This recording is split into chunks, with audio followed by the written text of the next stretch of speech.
Hey guys, Glenn here again. Today we're having a look at the new Tusk 5500i generator. Inverter generator, pure sine wave, good for all those sensitive electronics. Now, I'm going to run you through the features. We're going to have a look at getting it set up for its initial startup, and then we're going to take it outside and run it. Never run a generator inside.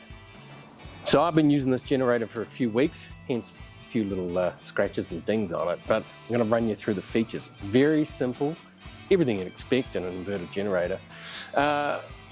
Fuel, unleaded petrol, it's not a diesel generator, petrol.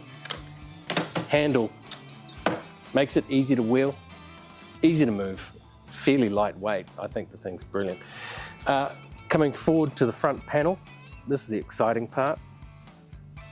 Digital display. We have a start-stop here, USB connectors, very handy, charge your phone. Fuel tap, eco mode, reset. We have a 10 amp and a 15 amp socket. Everything you're going to need on site or in your caravan, camper, wherever you need 240 volt power. What you can expect in the range of accessories and tools, everything you need. Parallel cable, that's something special. You can run these 9,000 watt maximum if you have two of them running in synchronization.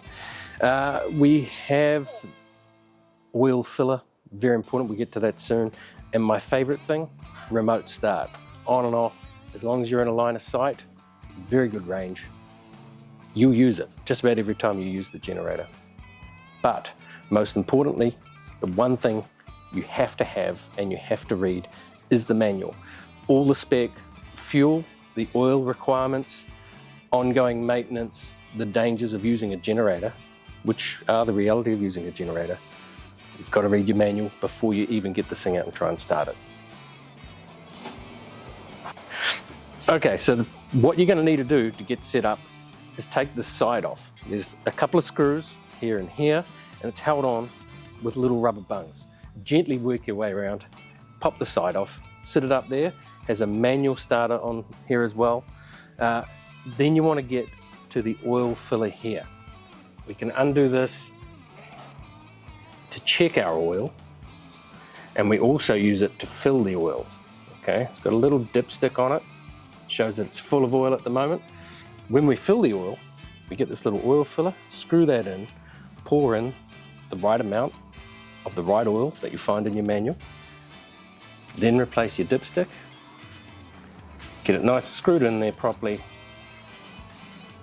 make sure everything's connected, give it a full once over check, make sure nothing's loose or hanging off, and you're ready to start. Remove the fuel cap, fuel goes in here, like I say, unleaded fuel, check the manual once again, get it topped up, takes 13.5 litres maximum, don't overfill it. If you do overfill it, you may get some spillage going under this little rubber boot. It's designed to keep the fuel from going inside the generator. Pull it apart, take the sides off, make sure you don't spill any fuel into the generator before you start it. All has to be in the tank, the rest of it wants to be dry. Now, got some gas in there. Let's take it outside, fire it up. Okay guys, so here we are outside with the generator, which is of course the only place you should run your generator. Now, another point, make sure if you've got wind blowing into the building, you want this thing downwind. You want all the gas coming out the back to be moving away from the job site. Don't have it blowing straight in. I've been running my vacuum stand-up grinder, handheld grinder, doing lots of floor prep, powering everything I need on site. I think it's amazing. It's very quiet for a generator.